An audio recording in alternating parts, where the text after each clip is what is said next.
ഇത് മിസ്റ്റർ അഭിനവ്. അപ്പോൾ അഭിനവിൻ്റെ 4ാമത്തെ ദിവസത്തെ ക്ലാസ്സാണ് ഇപ്പം ഈ വീഡിയോയിൽ നമ്മൾ ചിത്രീകരിക്കുന്നത്. അപ്പോൾ ഈ 4ാമത്തെ ക്ലാസ് എന്ന് പറയുമ്പോൾ ഇന്ന് അഭിനവിന് ഗിയർ തുടങ്ങിയ ദിവസമാണ്. ഇന്നലെ അഭിനവിന് ക്ലച്ച് തുടങ്ങി. അപ്പോൾ ക്ലച്ചിൻ്റെ half touch control by heart ആക്കുന്നതിന് വേണ്ടിയും സ്റ്റിയറിംഗ് നന്നായി തിരിക്കുന്നതിനും ബോഡി ലെവലാവുമ്പോൾ അതുപോലെ റിട്ടേൺ ചെയ്യുന്നതിനൊക്കെ ഉള്ളൊരു പ്രാക്ടീസാണ് നമ്മളിപ്പം കൊടുക്കുന്നത്. അപ്പോൾ ഇവിടെ പഠിക്കുന്ന ഒരു കുട്ടിയുടെ മാനസികാവസ്ഥ നോർമലാവുക എന്നുള്ളതാണ്. അതായത് ടെൻഷൻ ഫ്രീ ആവുക, സ്റ്റിയറിംഗ് തിരിക്കുമ്പോൾ വെപ്രാളം വരാതിരിക്കുക, നോർമൽ സ്റ്റേജിൽ തന്നെ സ്റ്റിയറിംഗ് തിരിക്കുക, അതുപോലെ വണ്ടി പോകുന്ന വഴി നോക്കി കാണുക, സ്റ്റിയറിംഗ് തിരിക്കുമ്പോഴും ക്ലച്ച് കൺട്രോൾ കൈവിട്ട് പോകാതിരിക്കുക. ഇങ്ങനെയുള്ള ഒരു സൂപ്പർ പ്രാക്ടീസാണ് നമ്മളിപ്പോൾ ചെയ്യുന്നത്. ഇത് എല്ലാ കുട്ടികളും ഈ ഒരു രീതിയിൽ 4ാമത്തെ ക്ലാസ്സിൽ ഇങ്ങനെ ആയി വരേണ്ടതായിട്ടുണ്ട്. അപ്പോൾ ഏതെങ്കിലും കുട്ടികൾക്ക് അങ്ങനെ ആകാൻ കഴിയുന്നില്ല എന്നുണ്ടെങ്കിൽ അതിനർത്ഥം ഡ്രൈവിങ്ങിൻ്റെ ക്ലാസ്സുകളിൽ അവർക്ക്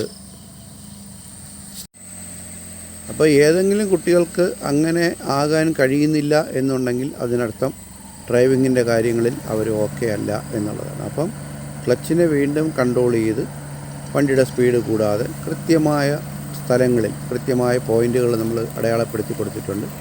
അവിടെ എത്തുമ്പോൾ കൃത്യമായി സ്റ്റിയറിംഗ് തിരിക്കുകയും അതുപോലെ തന്നെ ബോഡി ലെവലാവുമ്പോൾ ഇതുപോലെ തിരിച്ചു തിരിക്കുകയും ചെയ്യുന്ന ഒരു എക്സസൈസ് ചെയ്ത് നമ്മളെ മനസ്സിനെ നോർമലാക്കുക.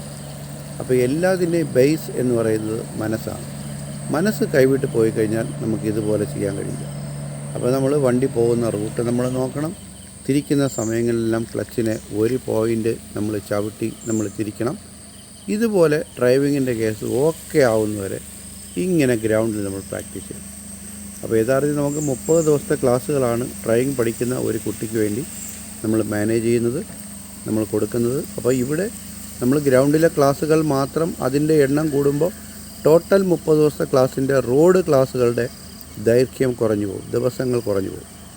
അപ്പോൾ അതുകൊണ്ടാണ് ഇത് നമ്മൾ 4 ദിവസത്തെ ക്ലാസ്സുകളാക്കി നമ്മൾ നിജപ്പെടുത്തിയിരിക്കുന്നത്. പക്ഷേ ചില കുട്ടികൾ പറയുന്നത്, സാർ എനിക്ക് ഗ്രൗണ്ടിലെ ക്ലാസ്സുകൾ 2 ദിവസം കൂടി വേണം സാർ, കാരണം എനിക്ക് സ്റ്റിയറിംഗ് തിരിക്കാനും ക്ലച്ച് കൺട്രോളുകളും അത്രയും ഓക്കെ ആയിട്ടില്ല സാർ എന്നവർ പറയണമെന്നുണ്ടെങ്കിൽ അവർക്ക് നമുക്ക് ഇത്തരം ക്ലാസ്സുകൾ നമ്മൾ നീട്ടി കൊടുക്കും. എന്ന് പറഞ്ഞാൽ 4 എന്നുള്ളത് 2 ദിവസത്തെ ക്ലാസ്സാണ്. പക്ഷേ റോഡിൽ ആ 2 ദിവസത്തെ ക്ലാസ്സുകൾ കുറയും എന്ന് മാത്രം.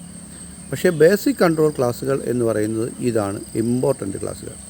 ഒരു റോഡിൽ നമ്മൾ ഫേസ് ചെയ്യുന്ന എല്ലാ പ്രശ്നങ്ങളും നമ്മളിവിടെ കൈകാര്യം ചെയ്യണം. നാളെ നമ്മൾ ഡ്രൈവിംഗ് ടെസ്റ്റിന് സാറ് പറയും വണ്ടിയെ നിങ്ങൾ ഒതുക്കി നിർത്തൂ എന്ന് പറയുമ്പോഴത്തേക്കും നമ്മൾ ചെയ്യുന്നത് ഇതുപോലെയാണ്. ആക്സിലേറ്റർ വിത്ത് ക്ലച്ച് കൺട്രോളിലൂടെ സ്റ്റിയറിംഗ് തിരിച്ചുമാണ് ഒരു വണ്ടിയെ നമ്മൾ ഒതുക്കി നിർത്തുന്നത്. അതുപോലെ എപ്പോഴും ബോഡി ലെവലാവുമ്പോഴും സ്റ്റിയറിംഗ് റിട്ടേൺ ചെയ്യുക എന്നുള്ളതും നമ്മൾ ഈ ഒരു ഗ്രൗണ്ടിൽ പ്രാക്ടീസ് ചെയ്യണം. എന്ന് പറഞ്ഞാൽ ഇപ്പോൾ നമ്മൾ അടിച്ചിരിക്കുന്ന ട്രാക്കിനകത്തൂടെയാണ് മിസ്റ്റർ അഭിനവ് വണ്ടി ഓടിച്ചുകൊണ്ടിരിക്കുന്നത്. അപ്പോൾ അവിടെ ഓരോ സ്ഥലത്തെത്തുമ്പോഴും അഭിനവ് വണ്ടിയുടെ ബോഡിയെ ലെവലാക്കുകയാണ്. അപ്പോൾ യഥാർത്ഥത്തിൽ 30ൻ്റെ അന്ന് അഭിനവ് എടുക്കുമ്പോൾ വണ്ടിയെ കൊണ്ട് ലെവലാക്കി നിർത്തുന്നതിനുള്ള പ്രാക്ടീസാണ് ഈ 4ാമത്തെ ദിവസം അഭിനവ് ചെയ്യുന്നത്. അതുപോലെ തന്നെ ഇവിടെ നമ്മൾ കയറ്റ തീർത്തിയെടുക്കാനുള്ള 2 തരം പ്രാക്ടീസുകൾ ഇവിടെ നമ്മൾ അറേഞ്ച് ചെയ്യുന്നത് ഹിൽ ടെസ്റ്റ് പ്രാക്ടീസാണ്. അത് ഒന്ന് ഇവിടെയും ഒന്ന് അപ്പുറത്തുമുണ്ട്. അപ്പോൾ ഇതെല്ലാം നമ്മൾ റോഡിൽ ഫേസ് ചെയ്യുന്ന അതേ സംഭവങ്ങളാണ്. അപ്പോൾ ഇതെല്ലാം നന്നായി പ്രാക്ടീസ് ചെയ്യുന്ന കുട്ടികൾക്ക് നന്നായി വാഹനം ഓടിക്കാൻ കഴിയും എന്നുള്ള കാര്യങ്ങളിൽ യാതൊരു സംശയവുമില്ല. പക്ഷേ ചില കുട്ടികൾ മാനോവർ എന്ന് പറഞ്ഞൊരു സംഭവം, അതായത് യുക്തിസഹജമായ രീതിയിൽ എങ്ങനെയാണോ വാഹനത്തിനെ കൺട്രോൾ ചെയ്യേണ്ടത് ആ കാര്യങ്ങളിൽ ഐഡിയ ഇല്ലാത്ത കുട്ടികൾ, ടെക്നിക്കൽ നോളജ് കുറഞ്ഞ കുട്ടികളൊക്കെ ഡ്രൈവിങ്ങിൻ്റെ കാര്യങ്ങളിൽ പുറകിലോട്ട് പോകും. അവർക്ക് ഇതുപോലെ 4ാമത്തെ ദിവസം അടിപൊളിയായി ഓടിക്കാൻ കഴിയില്ല. ആ 4 എന്നുള്ളത് അവർക്കൊരു പക്ഷേ വീണ്ടും 3 ക്ലാസ്സുകൾ കിട്ടിയാൽ മാത്രമേ അവർക്ക് ഇന്ന് 4ാമത്തെ ദിവസം അഭിനവ് ഓടിക്കുന്ന പോലെ മറ്റൊരു കുട്ടിക്ക്, അതായത് ടെക്നിക്കൽ നോളജ് കുറഞ്ഞ കുട്ടിക്ക് ഓടിക്കാൻ കഴിയുകയുള്ളൂ. അപ്പം പഠിക്കുന്ന കുട്ടികളെ ആശ്രയിച്ചാണ് ഡ്രൈവിങ്ങിൻ്റെ പ്രധാനമായ പെർഫോമൻസ് വരുന്നത്. പക്ഷേ എല്ലാ കുട്ടികളും കൊടുക്കുന്ന ക്ലാസ്സുകൾ ഒരുപോലെയാണ്. അത് പിക്കപ്പ് ചെയ്യുന്നതിൽ, അത് പഠിച്ചെടുക്കുന്നതിൽ ചെയ്യുന്ന സമയതാമസമാണ് ആ പെർഫോമൻസ് കുറയാനുണ്ടാവുന്ന കാരണം. ഓക്കെ, ഇവിടെ കഴിയുമ്പം ലെഫ്റ്റ് പോട്ട്, സ്പീഡ് കൺട്രോൾ, ക്ലച്ച് എടുക്കുന്ന കൂടുന്നു, എൻജിൻ ഓഫ് ആവുന്നു. Very care. സ്റ്റാർട്ട് ചെയ്യൂ. Very good. ക്ലച്ച് കൺട്രോൾ ചെയ്തെടുക്കണേ. ഹാഫ് ക്ലച്ചിൽ നിന്ന് ക്ലച്ച് ഉയർന്നു പോരുത്. സ്പീഡ് ഉറുമ്പിനെ പോലെ. Very good. അടുത്ത കമ്പിക്കിപ്പുറം വണ്ടി ലെവലായി നിൽക്കണം. ഞാൻ പറഞ്ഞിട്ടേ പോകാവൂ.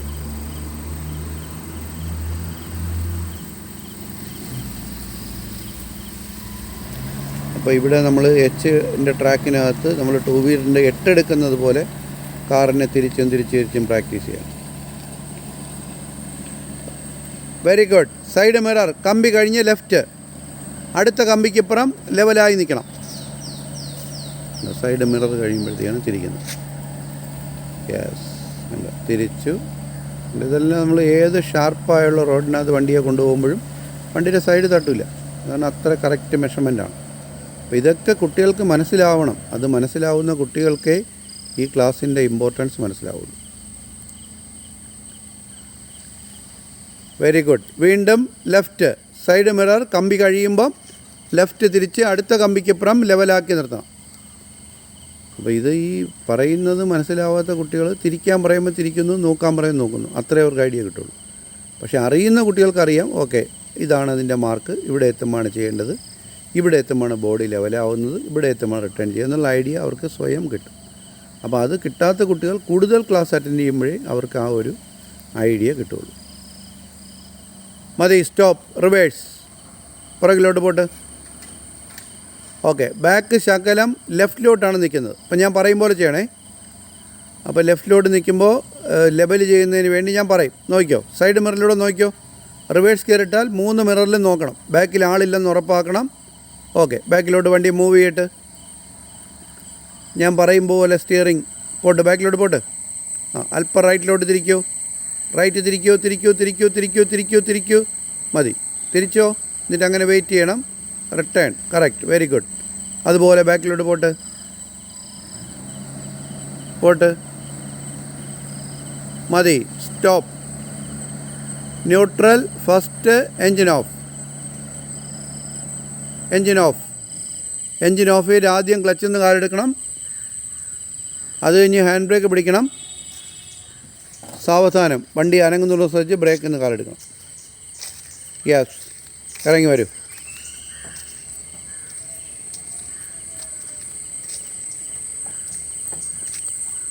മിസ്റ്റർ അഭിനവ്, അപ്പോൾ ഇതാണ് ഡ്രൈവിങ്ങിൻ്റെ ബേസിക് കൺട്രോൾ ക്ലാസ്. മനസ്സിലായി? ഈ ഒരു ക്ലച്ച് കൺട്രോൾ ഉണ്ടെങ്കിൽ നമുക്ക് ഏത് ക്രിട്ടിക്കൽ ഏരിയയിലും വണ്ടി ഓടിക്കാം. ഇപ്പം 4ാമത്തെ ദിവസമാണ്. അഭിനവിൻ്റെ കൂടെ ആരും ഉണ്ടായിരുന്നില്ല, അഭിനവ് ഒറ്റയ്ക്കായിരുന്നു. വണ്ടി ഓടിച്ചിട്ട് എങ്ങനെയുണ്ട് അഭിനവേ? എന്ത് പറയാനുണ്ട്? എവിടെയെങ്കിലുമൊക്കെ ഓടിച്ചപ്പോൾ എന്തെങ്കിലുമൊക്കെ പേടി തോന്നിയോ? അതേ വണ്ടിയെ കൺട്രോൾ ചെയ്യാൻ പറ്റുമെന്ന് തോന്നുന്നുണ്ടോ? എന്താണ് ഇപ്പോൾ എന്തെങ്കിലും ഒരു ആത്മവിശ്വാസം വന്നിട്ടുണ്ടോ? ഇപ്പോൾ ഇന്നിപ്പോൾ 4 ദിവസത്തെ ക്ലാസ്സാണ് ആയത്. ഇപ്പോൾ ഒരാളുടെ കാർ അഭിനവിന് കിട്ടി. ഒരു കാർ മുമ്പോട്ട് നീക്കിയിടാൻ പറയണം. അഭിനവ് ചെയ്യാൻ പറ്റും? ചെയ്യാൻ പറ്റുമല്ലോ. ഉറപ്പിച്ച് പറഞ്ഞാൽ പറ്റും. ഏത് കയ്യിലുണ്ടെങ്കിൽ പറ്റും. ആത്മവിശ്വാസവും വാഹനത്തിൻ്റെ ഏത് ഉപകരണം? ക്ലച്ച് എവിടെ നിൽക്കണം? ഹാഫ് ക്ലച്ച് നിൽക്കുമെന്നുണ്ടെങ്കിൽ വണ്ടി നമ്മൾ കൈവിട്ട് പോകില്ല. പിടികിട്ടിയ? അപ്പം ഈ പ്രാക്ടീസ് ചെയ്യുക. ഇത് നമ്മൾ റോഡിൽ ഓടിക്കുന്ന എല്ലാ പ്രശ്നങ്ങളും നമ്മളിവിടെ ചെയ്യുന്നുണ്ട്. പിടികിട്ടിയ? അപ്പോൾ ഇതുപോലെ ബോഡി ലെവലിംഗ്, സ്പീഡ് കൺട്രോൾ എല്ലാം ചെയ്ത് നന്നായി പ്രാക്ടീസ് ചെയ്ത് അടിപൊളിയാവും. ഓക്കെ.